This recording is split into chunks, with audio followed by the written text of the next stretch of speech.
warahmatullahi wabarakatuh. Waalaikumsalam. Pertemuan 13 untuk mata kuliah Teknik Mesin dan Mesin Perkakas. Nanti kemungkinan hari ini kita akan coba 2 kali pertemuan. Kita nanti akan 2 kali pengambilan absensi ya. Di sini materi yang pertemuan 13 adalah sistem referensi pahat dan material pahat. Seperti yang kita ketahui dalam sistem geometri, setidaknya atau dalam diagram kartesius kita pahami ada aksis atau sumbu ya, sumbu X, sumbu Y, dan sumbu Z. Begitu juga dengan sistem referensi sumbu pada pergerakan, untuk pergerakannya pada pahat. Pahat pada proses pemesinan, pergerakannya kita bayangkan seperti dalam diagram kartesius atau dalam sebuah bidang. Seperti yang kita contoh, misalnya kita sedang ada di dalam ruangan, sama seperti kita ke arah kiri adalah sumbu S, ke atas adalah sumbu Y, dan ke arah depan adalah misalnya sumbu Z. Begitu juga jika kita mereferensikan pada tangan. Di sini menentukannya dengan misalnya tangan kanan. Maka dinamakan dengan right hand rule. Seperti yang kita ketahui bahwa sumbu X biasanya secara horizontal, vertikalnya adalah sumbu Y, sumbu Z adalah sumbu sisanya, sumbu yang ke arah depan atau ke arah belakang. Baik dengan arah sumbu yang di sebelah kanan, yang seperti yang kita ketahui pada umumnya pada diagram kartesius, atau juga pada sistem referensi pada jenis lain. Seperti yang kita ketahui bahwa pada sistem pahat, pergerakan arah pahat terhadap benda kerja itu dapat dilihat pada sumbu Z nih, pada sumbu Z. Di sini kita lihat, maksudnya adalah jika misalnya benda kerjanya ada di bagian bawah dan pahatnya menggunakan pahat milling atau pahat proses drilling, maka dia biasanya pergerakan secara vertikal. Maka pergerakan pahat terhadap benda kerja itu sumbunya adalah sumbu Z. Itu ya. Pergerakan yang lainnya misalnya sumbu X, sumbu Y itu tinggal disesuaikan kembali terhadap pergerakan dari kaidah tangan kanan atau aturan tangan kanan. Menggunakan 3 jari, jempol, telunjuk, dan jari tengah. Terus kemudian selain dari X, Y, dan Z, kita ketahui bahwa di sebelah kirinya ketahui ada tanda positif atau tanda plus. Maka ada juga berarti tanda minus atau negatif. Maka bisa plus X jika di sini jempolnya ke arah kanan, maka ke arah kirinya itu adalah minus atau negatif X aksis. Begitu juga dengan yang sumbu Y, ada Y plus, ada Y minus, dan Z juga ada plus, ada minus. Begitu juga dengan pergerakan misalnya pada benda kerja yang di bagian bawah. Pergerakannya jika Z adalah mendekati benda kerja, maka titik yang di sini, yang titik awal pahat awalnya bergerak ke arah bawah, itu Z-nya negatif. Dia semakin bergerak menjauh mendekati menjauh dari titik 0, maka dinamakan negatif. Itu bergerak ke arah ini. Kita jangan lupa untuk offset pada CNC atau misalnya pada proses pemesinan itu kita gunakan minus. Harap pahami, jangan sampai nanti salah pergerakan. Awalnya mau menjauhi benda kerja tetapi malah kita offset atau kita setting untuk mendekati benda kerja. Kemudian bidang referensi pahat. Bidang referensi pahat di sini setidaknya ada beberapa. Di sini ada 8 bidang referensi pahat. Yang pertama adalah bidang referensi atau dalam simbolnya adalah P, dalam R-nya kecil. Tool Reference Plane. Di mana tool referensi plane ini adalah bidang imajiner yang melalui titik terpilih dan tegak lurus dengan vektor kecepatan potong. bagaimana di sumbunya, di plane-nya. Di sini kita ketahui ada PO, ada PN, ada PS, ada PR. Nah, nah di sini yang dimaksud dengan PR bisa dilihat bahwa ini tegak lurus. Tegak lurus dengan vektor kecepatan potong. Jika ini adalah pahatnya, ya, jika ini adalah pahat, yang kotak ini, yang balok ini adalah pahatnya, maka dia tegak lurus. Maksudnya adalah dia searah atau sejajar, bahkan lurus dengan titik kecepatan potong atau vektor kecepatan potong. Itu PR ya. Terus yang kedua adalah bidang mata potong atau PS. Kita lihat PS yang mana yang kita ganti warna. PS adalah bidang yang sebelah sini. Yang warna hijau. Warna hijau di sini adalah tool cutting edge, adalah bidang yang imajiner yang berimpit atau menyinggung mata potong utama dan titik terpilih dan tegak lurus terhadap bidang referensi. Kenapa di bidang tegak lurus? Lihat, di sini dia 90 derajat tegak lurus, saling eh, saling menyinggung. Terus kemudian di sini ada bidangnya adalah berimpit dengan mata potong utama. Bisa dilihat karena dia titiknya adalah di sini, mata potong utama si pahatnya itu adalah ada di sini.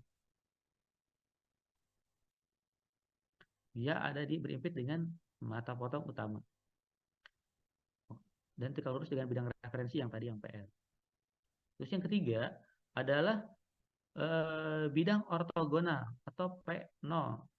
P0 kita ganti warna P0 ya di sini ya. Sorry, P0 lagi. PO. PO. Dia ada di bidang yang ini.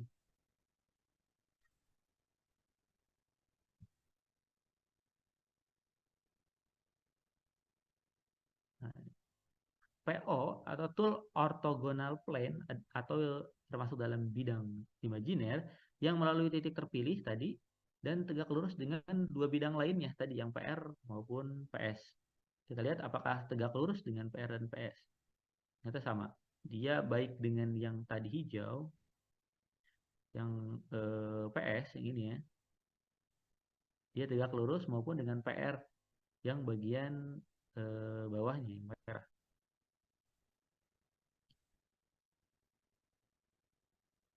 Nah, masing-masing saling tegak lurus, baik itu tegak lurus dengan PR maupun tegak lurus terhadap PS. Dan dia termasuk dalam mata potong utama, sorry, dengan eh, tegak lurus dengan bidang lainnya dinamakan dengan ortogonal.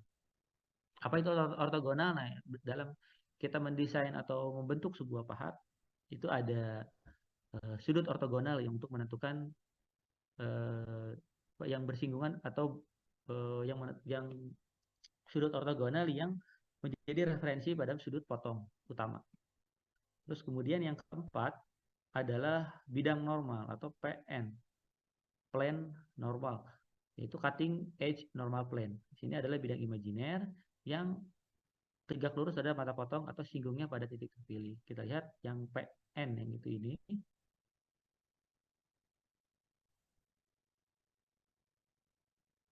PN yang ini berarti yang dimaksud adalah yang di warna hitam atau abu-abu ini. Nah, dia sama tegak lurus dengan yang lain, tapi yang membedakan dia itu tegak lurus berimpit dengan potong yang di eh, yang di sebelah sana, yang di sebelah sini ada mata potong yang tegak lurus dengan mata potong eh, yang berimpit ya. Terus kemudian eh, oh ya, ada lagi selain tadi yang empat tadi, di sini ada sistem ortogonal dengan tiga bidang saling lurus. Sistem ortogonalnya itu yang dinamakan dengan PR, PS, dan PO. Kalau sistem normal adalah dua bidang yang tegak lurus, PS dengan PR atau PN dengan PS. Nah, kita lihat PR, PS, PO yang tadi. PO, PS, PR. Nah, ini adalah tiga bidang yang terkait dengan sistem ortogonal. Sedangkan sistem normal itu PS dengan PR, PS dengan PR, ataupun PN dengan PS. PN dengan PS.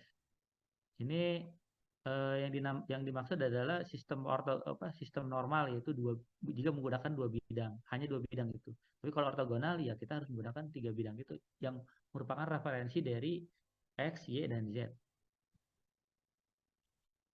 Nah, kenapa di ini siapa di sistem normal yang dijadikan acuan adalah yang PS, karena yang PN dan PR itu belum tentu tegak lurus. PN dengan PR, PN dengan PR itu belum tentu tegak lurus, karena kita lihat PN itu agak miring ya bentuknya, karena tidak tegak lurus karena bentuk dari pahatnya juga ada sedikit kemiringan. Ini di sini ada agak miring, jadi tidak tegak lurus, tidak 90 derajat. Karena kemiringannya ditentukan oleh lambda S. Di mana lambda S-nya di sini, nah, kemiringan dari yang PO-nya itu. Kemudian arah pemakanan. Sistem referensi arah pemakanan, di sini yang pertama adalah bidang referensi, adalah PR, arah pemakanan tadi. Sesuai dengan bidang referensi, berarti dia arah pemakanan ke arah PR. Kecepatannya sama, kecepatan. Definisinya tadi, bidang imajiner yang melalui titik terpilih dan tegak lurus vektor kecepatan potong. Terus kemudian yang kedua, selain bidang referensi ada bidang pemakanan, adalah PF. Nah, di PF di sini assume working plane, yaitu bidang yang tegak lurus dengan bidang referensi PR tadi dan secara umum sejajar dengan vektor kecepatan. Karena tadi vektor kecepatannya tegak lurus dengan PR ya. Ini yang ini nih. Terus kemudian yang ketiga adalah bidang punggung atau tool back plane. Ini tegak lurus dengan bidang lainnya dan bidang referensi dan bidang pemakanan.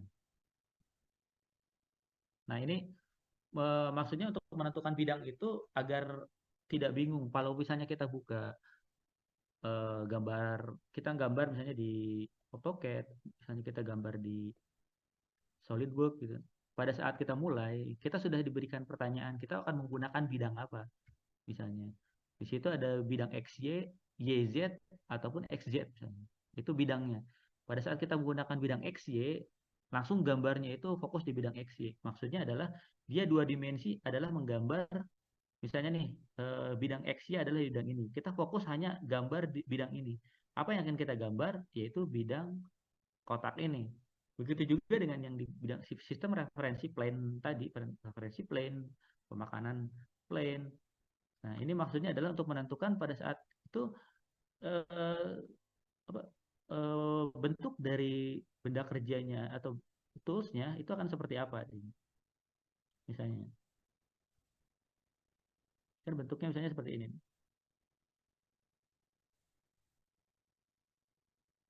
Nah, bentuknya seperti ini. Kalau misalnya digambar dari atau plane XY, itu kita tidak bisa menentukan gambar yang tidak terlihat, yang hanya terlihat di plane yang lain.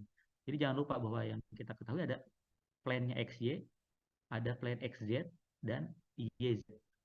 Begitu juga dengan pemrograman CNC, kita paham ada tiga plane ini, XY, XZ, dan YZ. Itu lihat dari sudut pandang saja.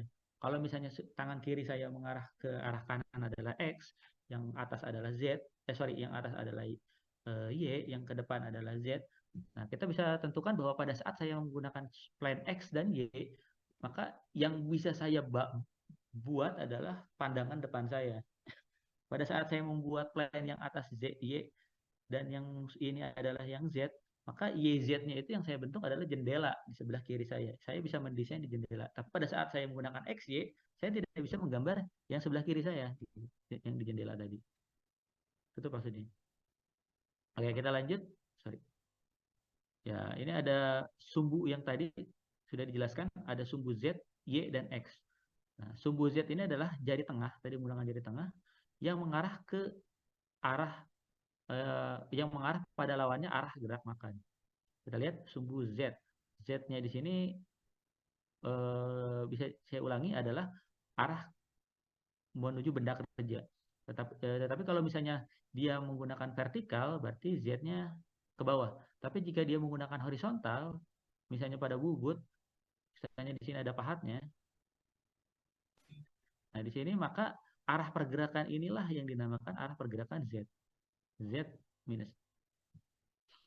Terus sumbu Y adalah jari telunjuk yang mengarah ke arah kecepatan potong. Kecepatan potong yang dimaksud adalah yang saya bilang tadi, bahwa gerak makan itu adalah gerak pada pahat, gerak potong adalah gerak pada misalnya putaran spindle. Maka bisa Y-nya itu adalah gerakan pada arah putarannya, misalnya ke arah ini Z, ini dia ke arah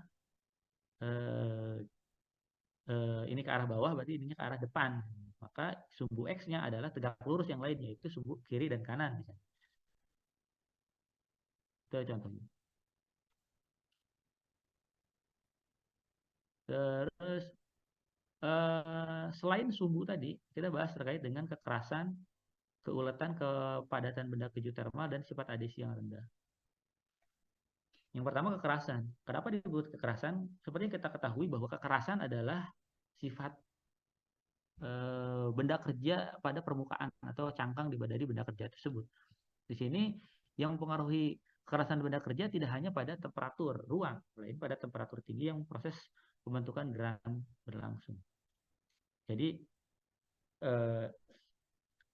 yang digunakan, yang dimanfaatkan pada pahatnya, pada material pahat yaitu kekerasan, bukan secara langsung pada kekuatan. Seperti yang kita ketahui kalau kekuatan itu menyeluruh pada seluruh bagian dari pahat, di setiap lapisan sampai lapisan paling tengah.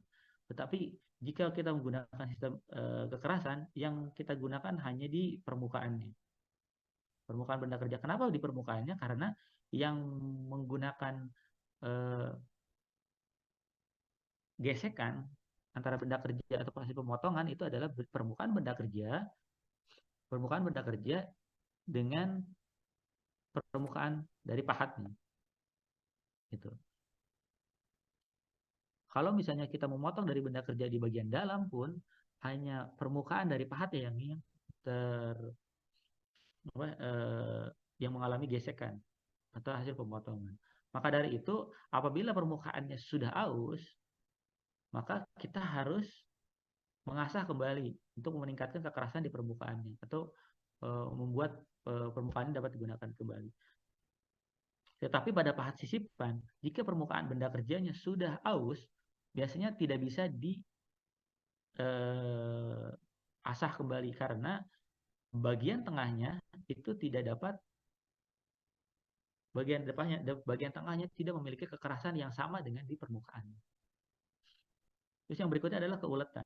Keuletan sini perlu keuletan yang cukup besar untuk menahan beban kejut yang terjadi pada sistem pemesinan. Di sini karena ada mengandung bagian-bagian yang keras, ya semuanya menggunakan memiliki bagian yang keras. Maksudnya adalah menahan benda kejut adalah pada saat dia mendekati benda kerja tidak ada kejut tidak ada gesekan yang serentak. Tetapi pada saat mulai mengalami gesekan, itu mulai ada getaran di sana, ada getaran secara mekanis, sehingga jika dia tidak memiliki keuletan, akan terjadi deformasi perubahan langsung pada pahatnya, sehingga tidak bisa digunakan lagi. Maka dari itu pada saat ada getaran atau benda kejut, itu akan tersalurkan di bagian pahatnya, sehingga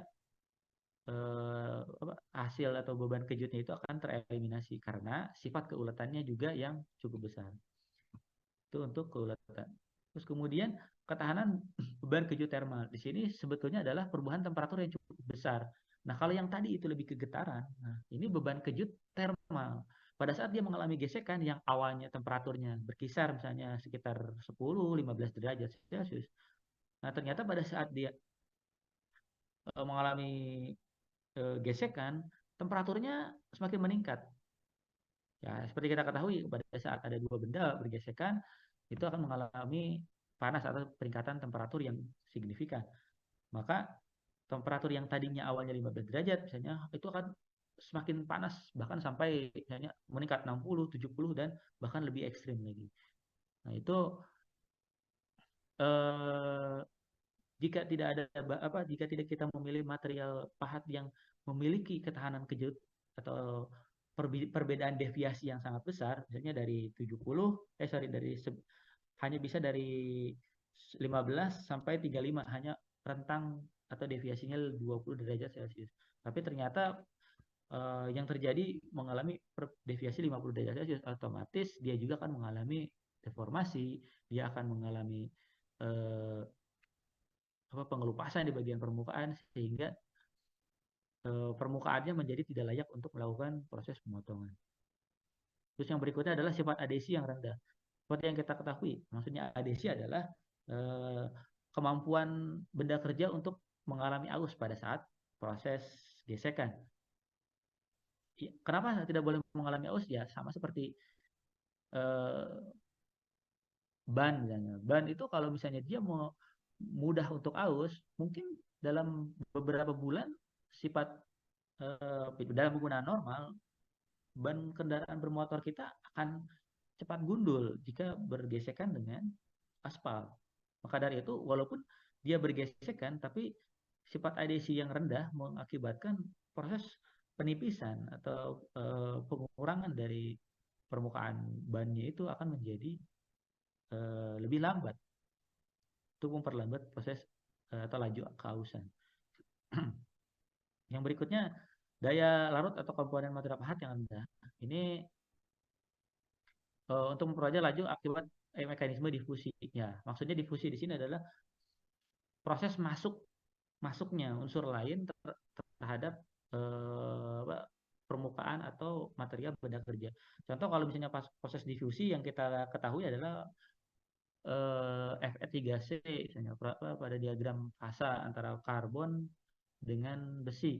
Nah, itu si karbon yang diameternya lebih kecil, dia akan mengalami difusi atau mengalami interstisial dalam sela-sela di permukaannya. Sorry, pada permukaan atau di sela-sela pada Fe-nya tadi.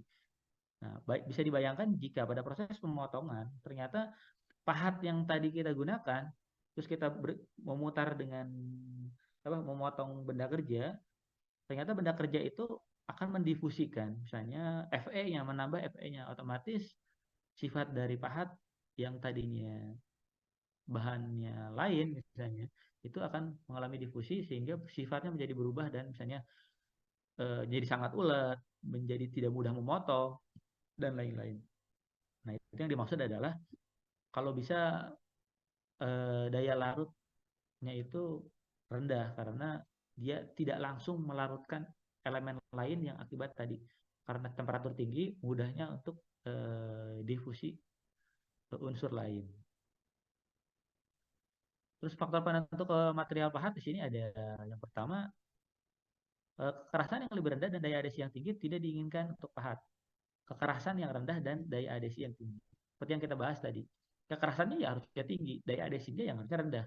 Makanya di sini kebalikan dari itu ya jelas tidak diinginkan. Karena mata pohon akan terjadi terdeformasi. Seperti yang kita ketahui, namanya deformasi adalah perubahan bentuk, baik deformasi plastis maupun elastis. Karena apabila pada saat gesekan terjadi deformasi, otomatis ya sudut yang kita rencanakan di awal untuk membentuk sudut pada benda kerja itu tidak akan terjadi. Nah, selain perubahan bentuk juga akan terjadi yang selanjutnya adalah terjadi kausan. Di sini ada kausan tepi dan kausan kawah. Di mana kausan tepi adalah kausan yang pada permukaannya, mengelupas pada permukaannya. Sedangkan kausan kawah yaitu pada tengah yang dia seperti mengelupas atau terlepas di bagian tengahnya. Jadi yang kita lihat di sini kehalusan ini sampai pendalam. Oke, sekarang keuletan yang rendah serta beban kejut yang kecil. Nah, itu kebalikannya lagi tadi. Kita membutuhkan keuletan yang cukup baik dan ketahanan beban kejut yang baik juga. Itu tapi di sini adalah kebalikannya. Jika terjadi kebalikannya, maka yang terjadi adalah mata potongnya akan terjadi retak mikro. Retak mikro itu maksudnya eh, dia tidak mampu untuk beban kejut gitu. Jadi akhirnya dia retak-retak di bagian permukaannya. Retak-retak di bagian permukaannya ini yang lama-lama itu akan menimbulkan kerusakan yang fatal. Misalnya pahat menjadi hancur jelas, terus kemudian perubahan benda kerja, terus kemudian akan jadi pergeseran sudut, terus juga akan menjadi eh, si pahat dan si benda kerja pada saat menggesek harusnya dia tidak berubah dari di geometrinya. Misalnya pada X2 dan Z2 misalnya. Nah, tapi kalau misalnya tidak menahan, dia menahan beban kejut, maka dia akan bergeser dari X2 jadi X2,5 misalnya. Itu dia akan karena tidak mampu menahan benda kejut tadi. Faktor penentu material pahat yang pertama mempertinggi kekerasan dan tahan termal. Nah, jadi maksudnya tidak semua konsep bisa kita masukkan. Artinya ada plus dan minusnya gitu. Jadi eh, seperti kita menambah karbon pada diagram fasa. Menambah karbon akan meningkatkan kekerasan, tapi terlalu banyak karbon bahkan akan mengalami kegetasan. Ini juga sama. Kekerasan bisa kita tinggikan, termal kita tinggikan karena sifatnya tadi baik. Tetapi jangan terlalu tinggi. Apabila terlalu tinggi, tingkat keuletan yang sudah bagus tadi akan terjadi penurunan. Nah, di sini seharusnya mempertinggi kekerasan dan menjaga nilai keuletan supaya pahat dapat digunakan pada kecepatan potong tinggi. Sini yang diutamakan adalah kekerasan dan keuletannya. Nah, kalau misalnya tahan termal ya kita tinggal tentukan. Tahan termal ya, jangan terlalu tinggi, yang penting masuk ke dalam batas standar. Karena kenapa dapat digunakan pada kecepatan potong tinggi? Rata-rata semakin tinggi kecepatan potong tinggi berarti tidak merubah deformasi, tidak merubah kegagalan yang lain, maka nilai produktivitas jelas semakin tinggi.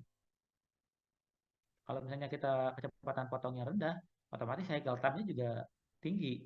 Kalau cycle time tinggi, 1 menit bisa menghasilkan 2 pieces, sedangkan kalau menggunakan kecepatan tinggi bisa 4. Nah, ini bisa dibayangkan 2 kali lipat nilai produktivitasnya. Sehari harusnya 1.000 jadi 2.000 kan, lumayan. Penggunaan material pahat. Ini kalau dilihat dari kecepatan potong, nilai kecepatan potong, ini pada praktek penggunaannya, yang awalnya ya zaman dulu awal mulai dikenalkan hanya kecepatan rendah menggunakan carbon steel, terus menggunakan HSS high speed steel, terus langsung naik ke wolfram carbide terus menggunakan ke titanium eh, karbon, terus mulai masuk ke keramik di permukaannya dilapisi keramik, kemudian ada material CBN, terus kemudian yang sekarang CIRP. Atau makin meningkat sekarang menggunakan eh, menggunakan material hybrid, tetapi juga memiliki kekerasan yang cukup baik sehingga dapat digunakan pada kecepatan potong yang lebih tinggi. Nilai kekerasan pada temperatur tinggi pada pahatnya. Jika menggunakan skala Vickers,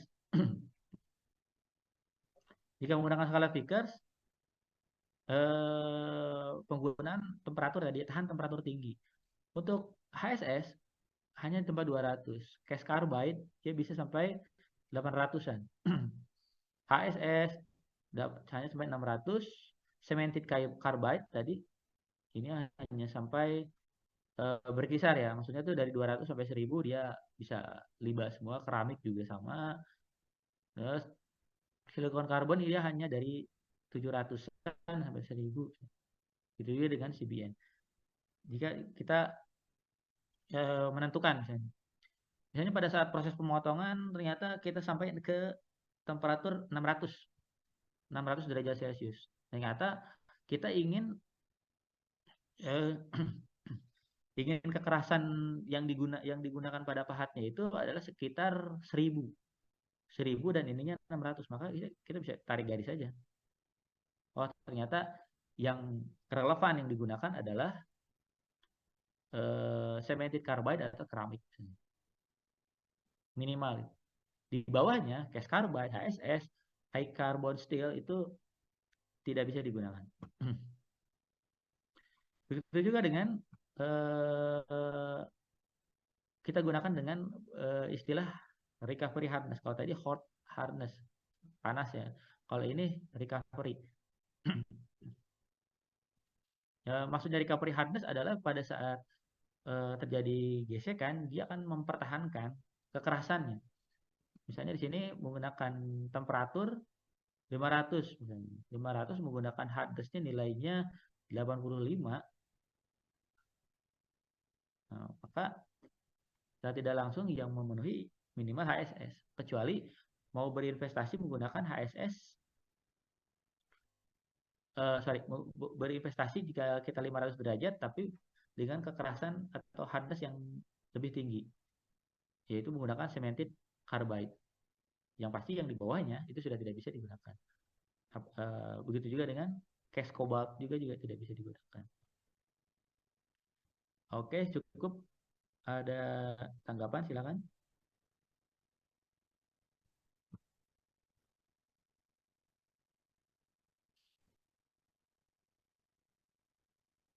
Recording stopped.